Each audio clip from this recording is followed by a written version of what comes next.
नमस्कार दोस्तों, स्वागत है आप सभी का एक बार फिर से।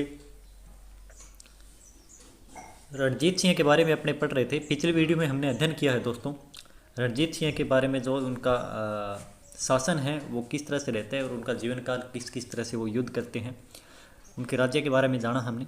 आज हम अध्ययन करेंगे रणजीत सिंह का प्रशासन। रणजीत सिंह जो खालसा के नाम से शासन चलाते थे और रणजीत सिंह की सरकार को खालसा सरकार के नाम से जानते थे। वो 4 महत्वपूर्ण विभाग थे। हालांकि कल इसके बारे में अध्ययन कर चुके हैं, लेकिन यदि कोई वीडियो स्टूडेंट नया देख रहे हैं तो उसको कोई परेशानी नहीं हो। दफ्तर ए आबाबुल माल, दफ्तर ए आबाबुल माल जो है यह विभाग भू राजस्व से संबंधित था। इसके बाद में तोहिजात, दफ्तर ए तोहिजात, तो तोहिजात से मैंने आपको बताया था शाही परिवार। दफ्तर ए माबजाब, ये सैन्य और असैन्य अधिकारियों का वेतन का हिसाब रखता था। और दफ्तर ए रोजनामचा, ये राजा के जो प्रतिदिन के खर्चे थे इसका हिसाब रखता था। इसका तरीका भी तय था। रोजनामचा यानी रोजाना के खर्चे। तोहिजात, जात किसके, शाही परिवार की जात है। आवाल माल, माल को पकड़ो और माल से क्या है, आय है, माल है। तो इस तरह से मैंने आपको कल बताया भी था। इसके बाद में आते हैं, रणजीत सिंह ने कभी भी गुरमत को प्रोत्साहन नहीं दिया था। उनके काल में एक ही बार गुरमत लिया गया था, जो लेख के लिए लिया। डोगरा सरदार और मुसलमानों को उच्च पद दिया गया था। सरदार ए खालसा, 5 मंत्रियों की सहायता से उन्होंने कार्य शुरू किया था। कार्य करती थी सरकार ए खालसा है। मुख्यमंत्री सर्वाधिक महत्वपूर्ण था। इसमें मुख्यमंत्री का पद जो था, मुख्यमंत्री जिनके थे ध्यान सिंह हैं। विदेश मंत्री थे फ़कीर अजीजुद्दीन। रक्षा मंत्री थे मोहकचंद दीवान चंद मिश्र और हरि सिंह नलवा। अर्थ मंत्री थे भगवान दास। और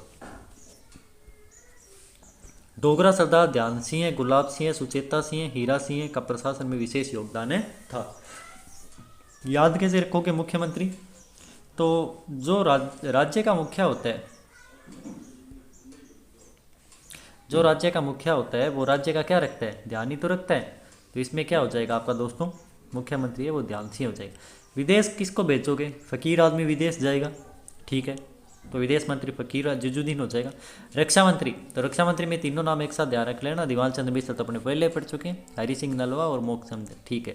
अर्थ मंत्री, अर्थ किसके भरोसे है, गाड़ी भगवान के भरोसे ही है, ठीक है, तो अर्थ मंत्री हो जाएगा भगवान दास। आगे चलते हैं।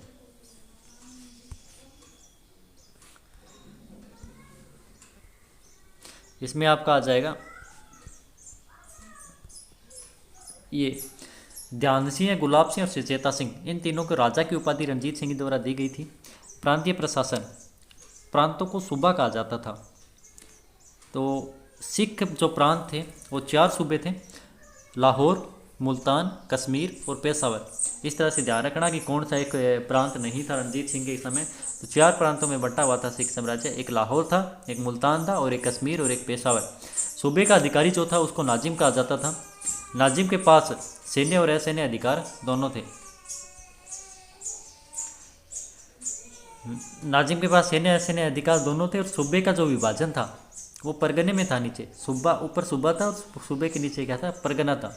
परगने का जो अधिकारी था उसको कहते थे कारगार। ये शांति और राजस्व व्यवस्था एकत्रित करता था।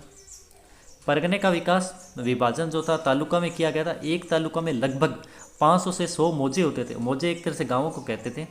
तालुका का अधिकारी तालुकादार था। प्रशासन की सबसे निचली इकाई गांव या मौजा थी, जहां पंचायत व्यवस्था मौजूद थी। इधर ये बनाया हुआ है, इसको थोड़ा सा ध्यान से देख लो। ये देखो,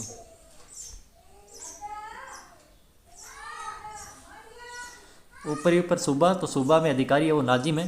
परगना का कामदार है, फिर तालुका और फिर मौजा। तो सबसे नीचे की इकाई कौन सी थी, मौजा थी।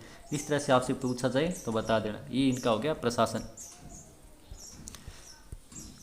अब भू राजस्व व्यवस्था। भू राजस्व व्यवस्था रणजीत सिंह के समय उतनी ही थी जितनी शिवाजी के समय थी, 33% से 40%। शिवाजी के समय भी इतनी थी, 2/5 की। बटाई प्रथा व नीलामी प्रथा का प्रचलन था। ऊंची बोली लगाने पर 3 से 6 तक भू राजस्व की आदि वसूली की जाती थी। सैन्य प्रशासन, तो सैन्य प्रशासन के अंदर क्या ध्यान रखोगे, आधार, आधार किससे लिया गया था, ब्रिटिश से, अंग्रेजों से और फ्रांसीसियों से। 2 तरह से इनकी फौज थी, एक थी फौज ए खास और एक ही फौज ए बेकवायद। फौज ए खास का दूसरा नाम फौज ए आइन भी था। और फिर फौज ए बेकवायद जो थी फौज ए बेकवायद यह अनियमित सेना थी। अब फौज ए खास ये नियमित सेना थी। इसको अब 3 भागों में बंटी हुई थी फौज ए खास जो थी। पहले थी घुड़सवार सेना, फिर पैदल सेना और फिर इनका था तोपखाना। घुड़सवार सेना को रक्स ए ललुआ नर्तकी की चाल के तौर पर इस यहाँ पर घुड़सवार सेना का जो प्रशिक्षण था दिया जाता था। घुड़सवार सेना इसके बारे में पढ़ लेते हैं। नियमित घुड़सवार को यूरोपीय ढंग से प्रशिक्षित किया जाता था। 1822 में एलार्ड, ये नेतृत्व ध्यान रखना कई बार पूछा गया है, क्योंकि बुलाया गया था। प्रशिक्षण को रक्स ए ललुआ नर्तकी की चाल, इसका हिंदी अर्थ भी क्या होता है, नर्तकी की चाल होती है, घुड़सवार सेना के लिए प्रयुक्त किया गया था। ऑकलैंड ने इन घुड़सवारों को विश्व के सर्वोत्तम सुंदर फौज कहते हैं। संसार की सबसे सुंदर घुड़सवार फौज है ये, जैसे ऑकलैंड का मानना था। पैदल सेना का प्रशिक्षण किसके द्वारा दिया गया था? इटालियन था मंटूरा। और तोपखाना का अधिकारी था दरोगाई तोपखाना। तोपखाना के अंदर भी व्यक्ति है, इसका ध्यान रखना। तो संगठित किया गया था फ्रांसीसी अधिकारी तोपखाना जो है कोर्ट और गार्डन के द्वारा। तोपखाना क्या था? 4 तरह से था। तोपखाना पीली, तोपखाना अस्पी, तोपखाना गवी और तोपखाना जम्बूरा। इस तरह से तोपखाना 4 भागों में बटा हुआ था। बस आपको संगठन करना का ध्यान रखना है। प्रत्येक इसमें अंग्रेज अधिकारी है तो किसने किस चीज़ को संगठित किया था। अब फौज बेकवायद है अनियमित सेना थी। इसमें भी 2 तरह से था, एक था घुड़चढ़ा और एक था मिसलदार। घुड़चढ़ा खास किसे कहते थे? ये स्वयं के घोड़े लेकर आते थे और राज्य द्वारा इनको वेतन दिया जाता था। मिसलदार ये वे सरदार थे जो रणजीत सिंह ने अपनी सेना में शामिल कर लिया था, ठीक है, और इनको नगद वेतन दिया जाने लग गया था। अब है न्याय प्रशासन। प्रत्येक जाति को उसकी परंपरा के अनुसार न्याय मिलता था। यहाँ पर प्रत्येक जाति को उसी की परंपरा के अनुसार न्याय मिल रहा है। शिवाजी का मैं बता रहा हूँ, उसको प्रत्येक जाति को हिंदू के अनुसार ही न्याय मिलेगा, हिंदू पद्धति के अनुसार ही। दोनों में अंतर ध्यान रखना। तो ग्रामीण के अंदर पंचायत थी, परगना में कालदार था और सूबे में नाजिम था। ये वही है जो ऊपर सूबा, फिर उसके बाद में ऊपर आ जाएगा आपका सूबा, फिर आपका परगने और फिर आपको ये ग्रामीण, इस तरह से। अदालत उल आला हाईकोर्ट थी और अंतिम न्याय था जो रणजीत सिंह द्वारा दिया जाता है। मृत्युदंड व अंग भंग की सजा भी थी, जो केवल रणजीत सिंह को इसका अधिकार था देने का। फ्रांसीसी पर्यटक विक्टर जाकमा ने रणजीत सिंह की तुलना नेपोलियन बोनापार्ट से की है। ये वेरी मोस्ट है। किस फ्रांसीसी पर्यटक ने रणजीत सिंह की तुलना नेपोलियन बोनापार्ट से की है? तो विक्टर जाकमा। रणजीत सिंह के बारे में पंजाब की स्थिति, रणजीत सिंह के बाद पंजाब की स्थिति क्या होती है? रणजीत सिंह के बाद खड़क सिंह शासक बने, इसका वजीर था नौनिहाल सिंह। 1840 में खड़क सिंह और उसके योग्य पुत्र नौनिहाल सिंह की भी मृत्यु हो जाती है। सिख साम्राज्य, सिख सरदार रणजीत सिंह के पुत्र शेर सिंह को शासक बनाना चाहते थे, लेकिन खड़क सिंह की जो विधवा थी चांद कौर, ये सत्ता प्राप्त करना चाहती थी। तो चांद कौर सपोर्टेड बाई कौन है? अजीत सिंह है। चांद कौर और अजीत सिंह ने शेर सिंह को मारने का प्रयास किया। अजीत सिंह ने 1843 में शेर सिंह की हत्या कर दी और 1843 के अंदर बाद में शासक जो बनते वो दिलीप सिंह बनते। ये इनके कुछ पारिवारिक गतिविधियाँ होती है, इसके अंदर से ज़्यादा कुछ क्वेश्चन पुटअप होता नहीं है। बस रानी जिंदन संरक्षिका बनी, किसकी? दिलीप सिंह की। यहाँ से देखना आप, दिलीप सिंह की संरक्षिका कौन थी? रानी जिंदन। ये वापिस आ गया एक पेज। अब है प्रथम आंग्ल सिख युद्ध। तो प्रथम आंग्ल सिख युद्ध, इस युद्ध का कारण रानी जिंदन की महत्वाकांक्षा थी। जिंदन साम्राज्य का विस्तार अपने माध्यम से जनसाधारण का ध्यान रखना, आकर्षित करना चाहती थी। लाल सिंह और तेजा सिंह ने युद्ध की घोषणा कर दी। लाल सिंह और तेजा सिंह इनके 2 मंत्री थे। इसके अंदर आपको 4 लड़ाइयाँ ध्यान रखनी है। आंग्ल सिख युद्ध के अंदर आपको लड़ाइयों का मुख्य रूप से ध्यान रखना है। तो पहली लड़ाई है मुदकी की लड़ाई, ये सितंबर 1845 में लड़ी गई थी। इसके बाद फिरोज शाह की लड़ाई, ये दिसंबर 1845 में। बंदोवाल की लड़ाई, ये जनवरी 1846 में। और उसके बाद सबसे लास्ट में जो निर्णायक लड़ाई होती है उसको कहते हैं सबराओं की लड़ाई, फरवरी 1846 के अंदर। 2 लड़ाई 1845 में, 2 1846 में। मुद्दकी, फिरोज शाह, बंदोवाल और सबराओं का युद्ध निम्न में से किस एक युद्ध से संबंधित था? इस तरह से काफ़ी प्रश्न आए हैं। तो इसका शॉर्ट ट्रिक है, ये ध्यान रख लेना, मुफी बस। मुँह से मुद्दकी, फै से फिरोज शाह, वै से बंदोवाल और सै से सबराओं की लड़ाई। प्रथम आंग्ल सिख युद्ध की जिम्मेदारी लाल सिंह तेजा सिंह थे, ठीक है। लाहौर की संधि।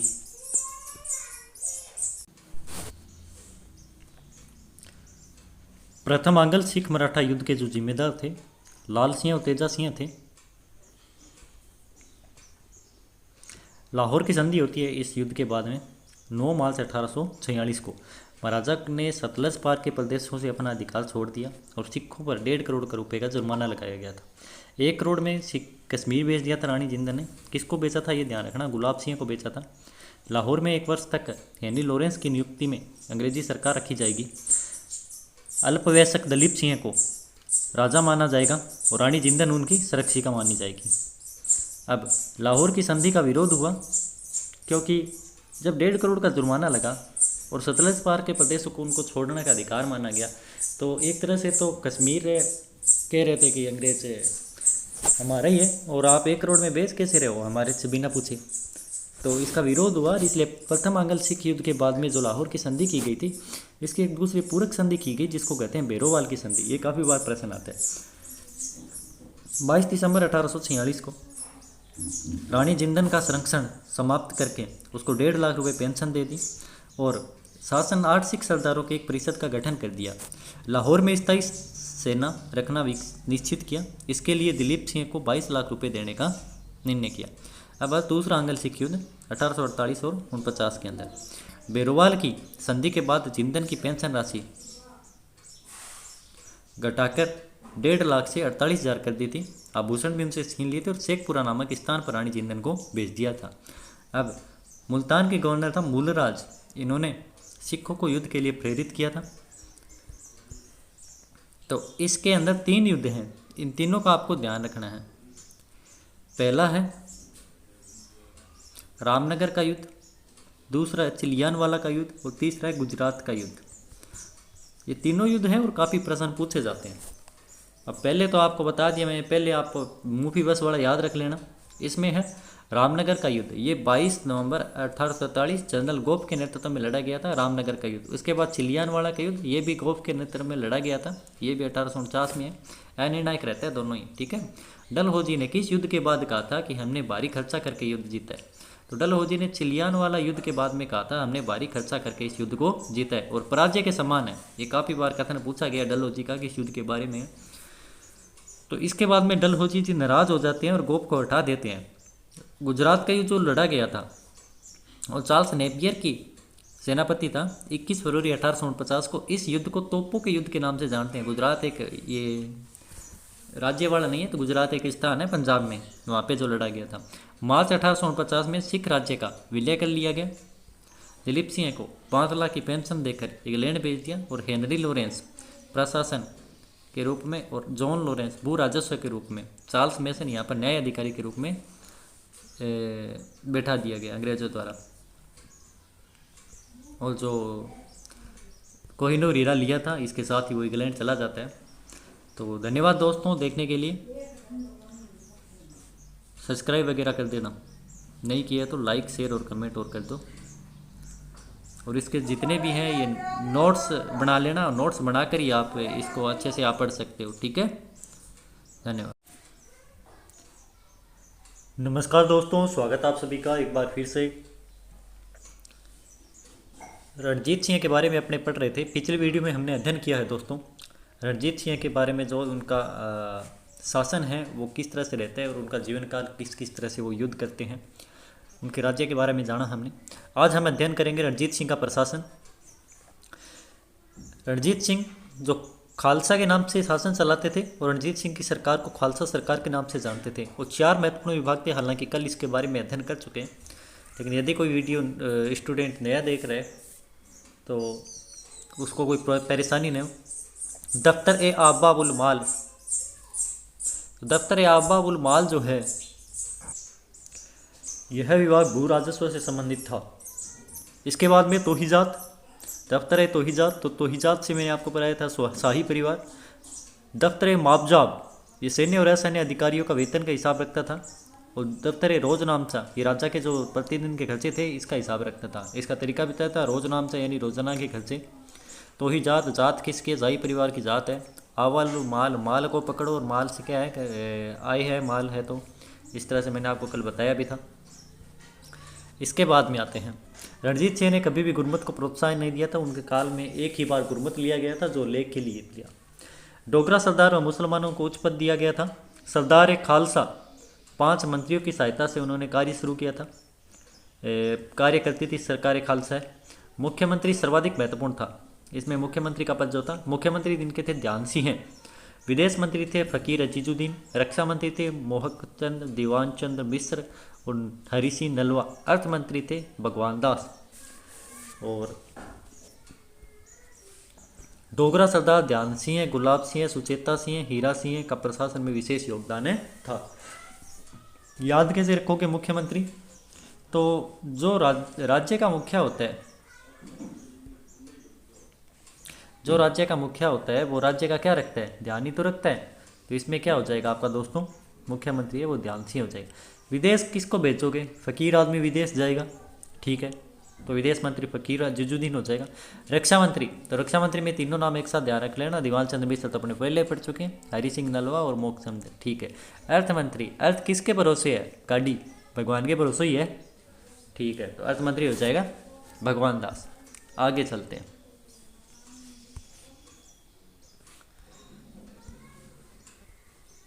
इसमें आपका आ जाएगा ये ध्यान सिंह, गुलाब सिंह और सुचेता सिंह, इन तीनों को राजा की उपाधि रणजीत सिंह द्वारा दी गई थी। प्रांतीय प्रशासन, प्रांतों को सूबा कहा जाता था।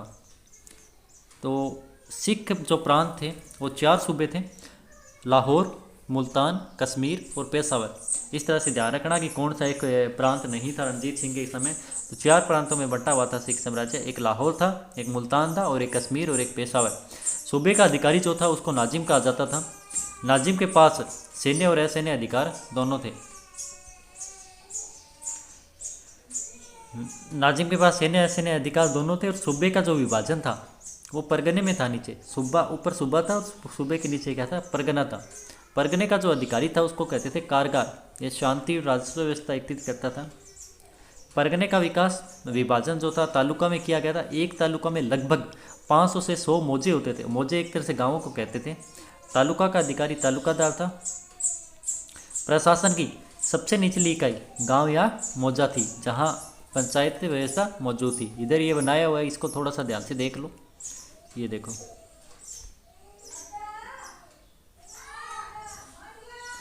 ऊपर ही ऊपर सूबा, तो सूबा में अधिकारी है वो नाजिम है। परगना का कामदार है, फिर तालुका और फिर मौजा। तो सबसे नीचे की इकाई कौन सी थी? मौजा थी। इस तरह से आपसे पूछा जाए तो बता देना। ये इनका हो गया प्रशासन। अब भू राजस्व व्यवस्था। भू राजस्व व्यवस्था रणजीत सिंह के समय उतनी ही थी जितनी शिवाजी के समय थी, 33% से 40%। शिवाजी के समय भी इतनी थी, 2/5 की। बटाई प्रथा व नीलामी प्रथा का प्रचलन था। ऊंची बोली लगाने पर 3 से 6 तक भू राजस्व की आदि वसूली की जाती थी। सैन्य प्रशासन, तो सैन्य प्रशासन के अंदर क्या ध्यान रखोगे? आधार, आधार किससे लिया गया था? ब्रिटिश से, अंग्रेजों से और फ्रांसीसियों से। 2 तरह से इनकी फौज थी, एक थी फौज ए खास और एक ही फौज ए बेकवायद।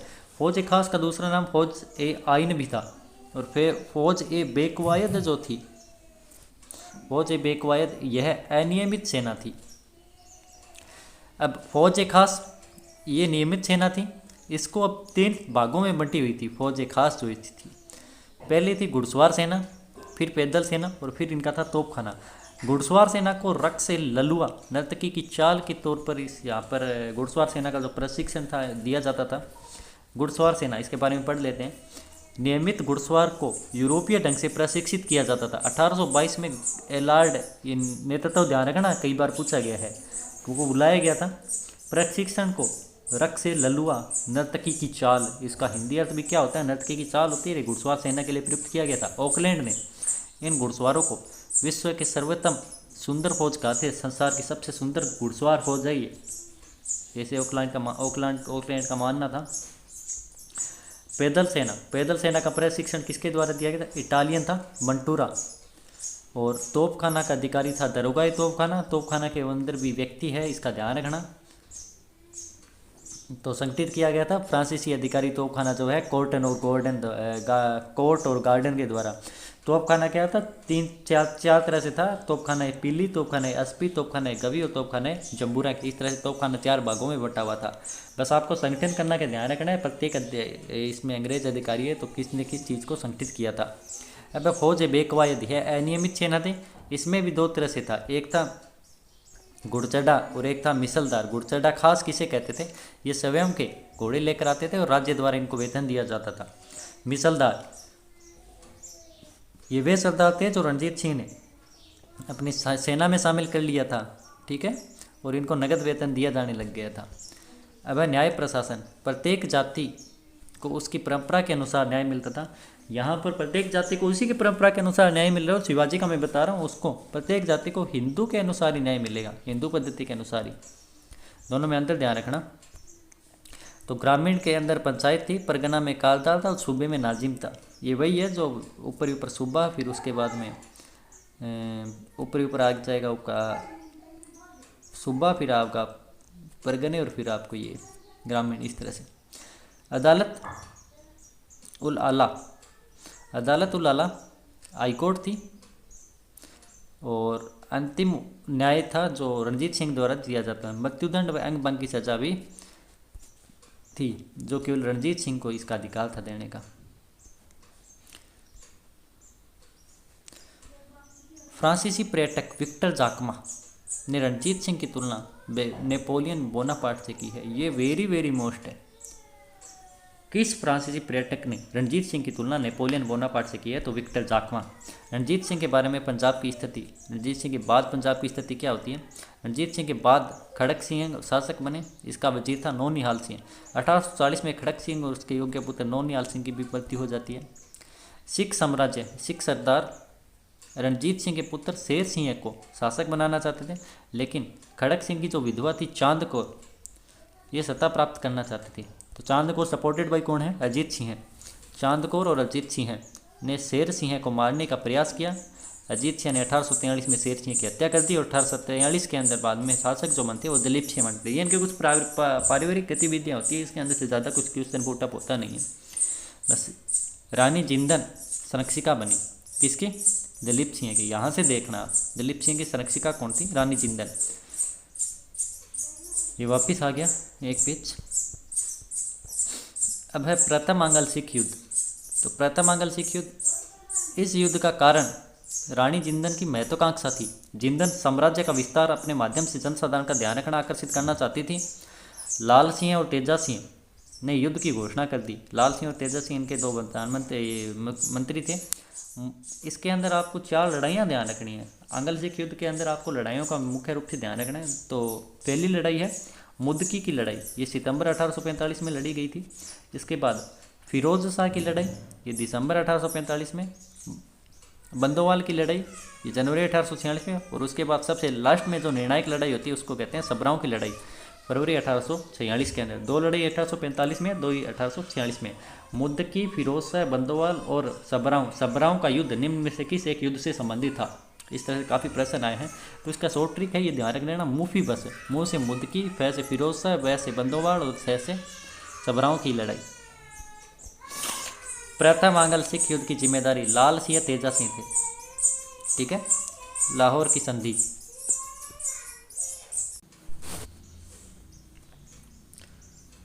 प्रथम आंग्ल सिख मराठा युद्ध के जो जिम्मेदार थे लाल सिंह और तेजा सिंह थे। लाहौर की संधि होती है इस युद्ध के बाद में 9 मार्च 1846 को। महाराजा ने सतलज पार के प्रदेशों से अपना अधिकार छोड़ दिया और सिखों पर 1.5 करोड़ रुपए का जुर्माना लगाया गया था। 1 करोड़ में सिख कश्मीर भेज दिया था रानी जिंदन ने। किसको बेचा था ये ध्यान रखना, गुलाब सिंह को बेचा था। लाहौर में 1 वर्ष तक हेनरी लॉरेंस की नियुक्ति में अंग्रेजी सरकार रखी जाएगी। अल्पवयस्क दलीप सिंह को राजा माना जाएगा और रानी जिंदन उनकी संरक्षिका मानी जाएगी। अब लाहौर की संधि का विरोध हुआ क्योंकि जब 1.5 करोड़ का जुर्माना लगा और सतलज पार के प्रदेशों को उनको छोड़ने का अधिकार माना गया, तो एक तरह से तो कश्मीर कह रहे थे कि अंग्रेज हमारा ही है और आप 1 करोड़ में बेच कैसे रहे हो हमारे से बिना पूछे। तो इसका विरोध हुआ, इसलिए प्रथम आंग्ल सिख युद्ध के बाद में जो लाहौर की संधि की गई थी, इसकी एक दूसरी पूरक संधि की गई जिसको कहते हैं बेरोवाल की संधि। ये काफ़ी बार प्रश्न आता है। 22 दिसंबर 1846 को रानी जिंदन का संरक्षण समाप्त करके उसको 1.5 लाख रुपए पेंशन दे दी और शासन 8 सिख सरदारों के एक परिषद का गठन कर दिया। लाहौर में स्थायी सेना रखना भी निश्चित किया। इसके लिए दिलीप सिंह को 22 लाख रुपए देने का निर्णय किया। अब दूसरा आंग्ल सिख युद्ध 1848 और 49 के अंदर बेरोवाल की संधि के बाद जिंदन की पेंशन राशि घटाकर 1.5 लाख से 48,000 कर दी थी। आभूषण भी उनसे छीन लिए थे और शेखपुरा नामक स्थान पर रानी जिंदन को भेज दिया था। अब मुल्तान के गवर्नर था मूलराज।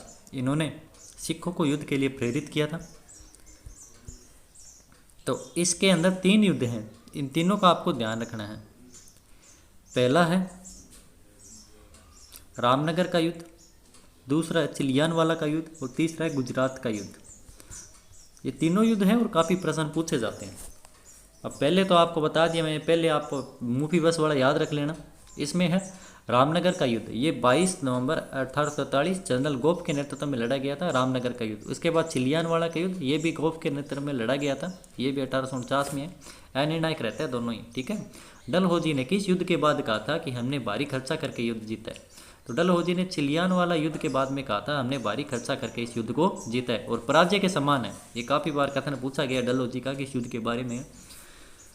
तो इसके बाद में डलहौजी जी नाराज हो जाते हैं और गोप को हटा देते हैं। गुजरात का युद्ध जो लड़ा गया था और चार्ल्स नेपियर की सेनापति था, 21 फरवरी 1849 को। इस युद्ध को तोपों के युद्ध के नाम से जानते हैं। गुजरात एक ये राज्य वाला नहीं है, तो गुजरात एक स्थान है पंजाब में, वहाँ पे जो लड़ा गया था। मार्च 1849 में सिख राज्य का विलय कर लिया गया। दिलीप सिंह को 5 लाख की पेंशन देकर इंग्लैंड भेज दिया और हेनरी लॉरेंस प्रशासन के रूप में और जॉन लॉरेंस भू राजस्व के रूप में, चार्ल्स मेसन यहाँ पर न्याय अधिकारी के रूप में बैठा दिया गया अंग्रेजों द्वारा। और जो कोहिनूर हीरा लिया था, इसके साथ ही वो इंग्लैंड चला जाता है। तो धन्यवाद दोस्तों देखने के लिए। सब्सक्राइब वगैरह कर देना, नहीं किया तो लाइक शेयर और कमेंट और कर दो। और इसके जितने भी हैं ये नोट्स बना लेना, नोट्स बनाकर ही आप इसको अच्छे से आप पढ़ सकते हो, ठीक है। धन्यवाद।